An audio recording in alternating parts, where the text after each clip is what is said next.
Vamos mergulhar fundo em um dos modelos mais importantes da explicação científica, o modelo proposto por Carl Hempel.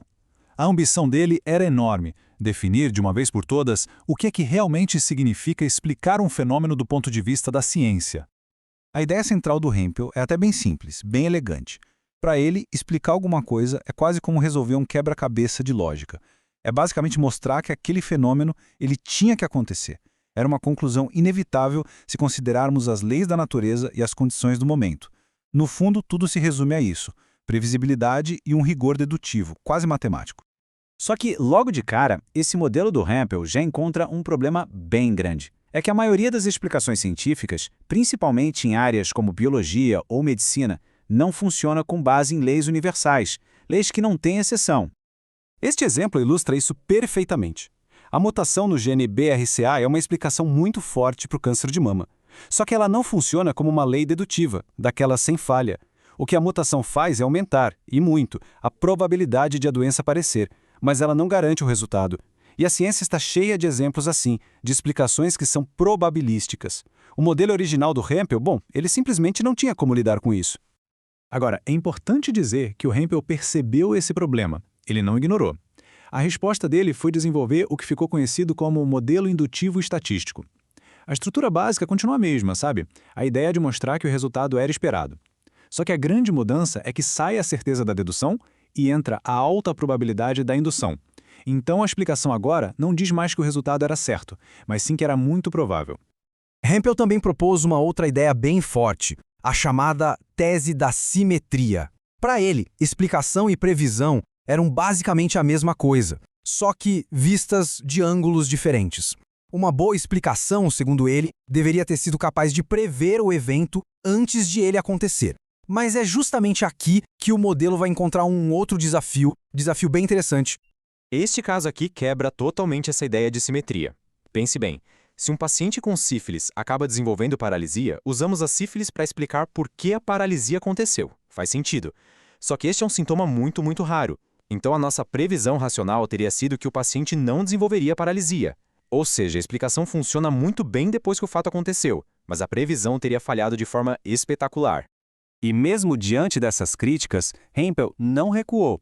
Pelo contrário, ele bolou uma defesa muito inteligente para tentar salvar a estrutura lógica do seu modelo. O argumento era que essas falhas, que pareciam falhas, na verdade eram só um reflexo de que o nosso conhecimento ainda é incompleto. A defesa do Hempel foi mais ou menos assim. Uma explicação como a da sífilis e da paralisia não derruba o modelo. Ela é só uma explicação incompleta.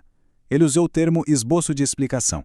Seria como um rascunho, que aponta para outros fatores biológicos que ainda não conhecemos. A ideia é que quando a ciência finalmente descobrir esses fatores, aí sim a explicação vai se tornar completa e também preditiva. Isso muda totalmente a perspectiva do problema, não é? A falha não estaria na lógica do modelo, mas sim no nosso conhecimento, que ainda tem lacunas. Esse K que aparece aí representa justamente essas condições, essas variáveis ocultas que ainda precisamos descobrir. A missão da ciência, então, seria preencher essas lacunas. E o ponto mais importante: no momento em que esse K fosse descoberto, a simetria entre explicação e previsão voltaria a funcionar perfeitamente.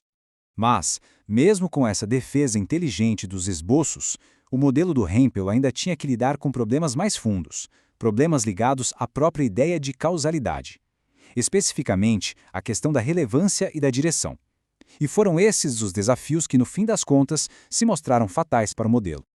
Vamos pegar o exemplo clássico do mastro da bandeira. Nesse caso, o modelo do Hempel funciona que é uma beleza. Se sabemos a altura do mastro, a posição do Sol e conhecemos as leis da ótica, conseguimos deduzir com precisão qual vai ser o comprimento da sombra. É uma explicação científica que faz todo sentido, é intuitiva, está correta. Só que é aqui que mora o problema. O modelo é simétrico. As mesmas leis da ótica que usamos antes também permitem fazer o caminho inverso, usar o comprimento da sombra para deduzir a altura do mastro. Do ponto de vista da lógica, é o argumento perfeito, se encaixa direitinho no modelo. Mas, intuitivamente, isso é um absurdo. Ninguém diria que a sombra explica a altura do mastro. A seta da causalidade está apontando para o lado errado. O que isso mostra é que o modelo do Hempel é cego para a direção da causa e efeito. Ele até tentou argumentar que a nossa preferência por dizer que a altura causa a sombra é só uma questão prática, uma questão do que é mais útil para nós. Mas para a maioria dos filósofos, isso era um sintoma de uma falha muito mais profunda. Uma explicação científica não é só sobre deduzir coisas, é sobre identificar o que causa o quê. E o modelo simplesmente não conseguia fazer essa distinção. Agora vamos para um outro contra-exemplo famoso, um que ataca um problema diferente, mas relacionado. A incapacidade do modelo de filtrar informações que não têm relevância causal nenhuma, mesmo que o argumento seja logicamente perfeito. Veja este argumento. Do ponto de vista da lógica pura, ele é impecável. A lei, todos os homens que tomam pílulas não engravidam, é verdadeira. A condição inicial, John Jones é um homem que toma as pílulas, é um fato. E a conclusão se segue dedutivamente. Pelas regras formais do modelo de Hempel, isso deveria contar como uma explicação científica válida. Mas é óbvio que é uma explicação completamente sem pé nem cabeça. O modelo falha de um jeito espetacular aqui. Por quê? Porque a sua estrutura lógica não tem um filtro para a irrelevância causal. As pílulas anticoncepcionais não têm absolutamente nada a ver com o fato de John Jones não engravidar. A causa real, o fato de ele ser homem, fica completamente invisível para a lógica formal desse argumento. Então, quando juntamos todas essas objeções, o problema da probabilidade, da assimetria, da direção da causa e agora da relevância, um padrão começa a aparecer. Todas elas estão, no fundo, apontando para a mesma grande falha na teoria de Hempel. E o ponto central é este aqui. Uma boa explicação científica parece exigir mais do que só lógica e leis. Ela exige a identificação da causa certa.